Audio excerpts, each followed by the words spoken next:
de base, c'est 12 dérivations. Mais il est recommandé maintenant de faire volontiers un électro avec 18 dérivations pour compléter les dérivations droites et postérieures, dans le but de mettre en évidence certaines anomalies, en particulier d'ischémie myocardique, qui pourraient passer inaperçues sur un électrocardiogramme 12 dérivations.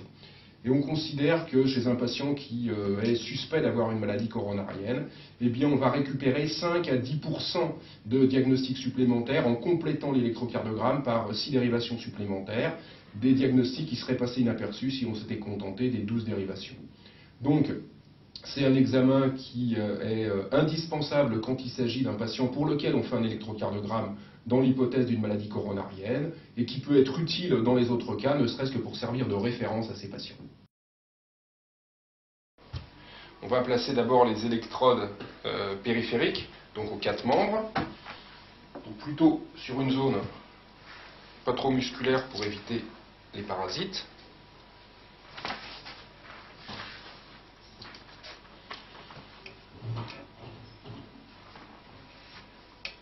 Pour les électrodes du précordium, donc on va compter le 4e espace intercostal. 1, 2, 3, 4. Voilà, on va poser l'électrode au bord du sternum, au 4e espace intercostal. Voilà. V1, l'électrode V2 est symétrique par rapport au sternum. L'électrode V3 ne sera mise en place qu'après l'électrode V4. V4 est sur la ligne médioclaviculaire, l'espace intercostal suivant, c'est-à-dire au 5e espace intercostal. Ensuite, on va mettre V3 en place entre V2 et V4. Ensuite, sur la même ligne horizontale, et pas le même espace intercostal, donc c'est-à-dire la ligne horizontale passant par V4 sur la ligne axillaire antérieure, on va mettre V5. Et sur la ligne axillaire moyenne, on va mettre V6. Ensuite, on va brancher le câble sur ces électrodes sans se tromper.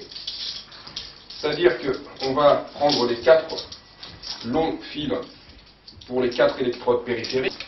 À droite, en haut, le rouge. À droite, en bas, le noir.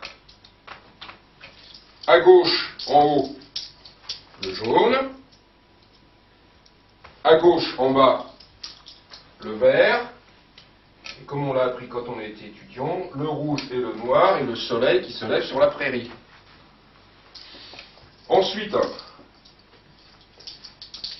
eh bien, on va mettre dans l'ordre les dérivations. Donc C marqué dessus, V1,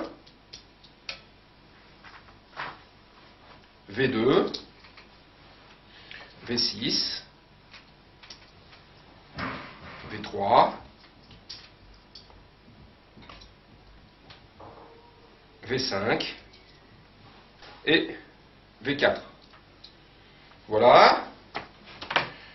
On va demander au patient de fermer les yeux, de se détendre, de respirer calmement, et on va appuyer sur la touche automatique.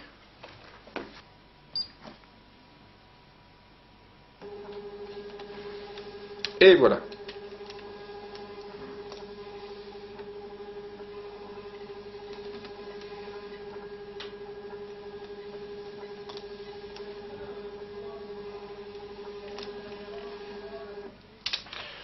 Ensuite, eh bien, il est de bon ton, en particulier quand on suspecte un problème d'ischémie myocardique, de compléter par l'enregistrement des dérivations postérieures et des dérivations droites.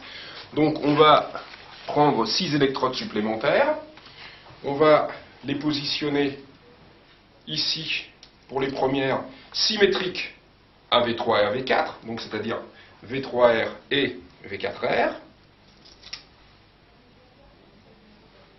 On peut rajouter une autre électrode, VE, donc en épigastrique, et pour compléter l'enregistrement de l'électrocardiogramme. On va demander au patient de se tourner un tout petit peu sur le côté droit. Voilà. Sur la même ligne horizontale, on va mettre une électrode supplémentaire sur la ligne axillaire postérieure, encore un peu plus.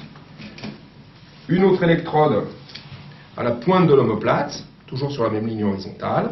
Et une dernière électrode paravertébrale Après, l'astuce va consister à déplacer les fils des différentes électrodes. Donc le fil qui était V1 passe en VE, le fil qui était sur V2 passe en V3R, le fil qui était sur V3 passe en V4R, le fil qui était en V4 va passer en V7, le fil qui était en V5 va passer en V8, et le fil qui était en V6 va passer en V9. Ensuite, on demande au patient de se remettre dans une position confortable où il peut être au calme, et on va procéder au deuxième enregistrement pour compléter l'électrocardiogramme.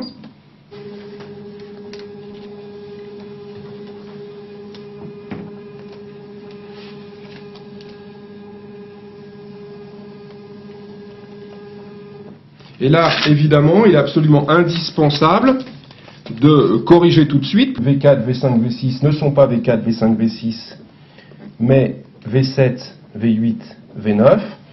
Et V1, V2, V3 ne sont pas V1, V2, V3, mais VE, V3R et V4R.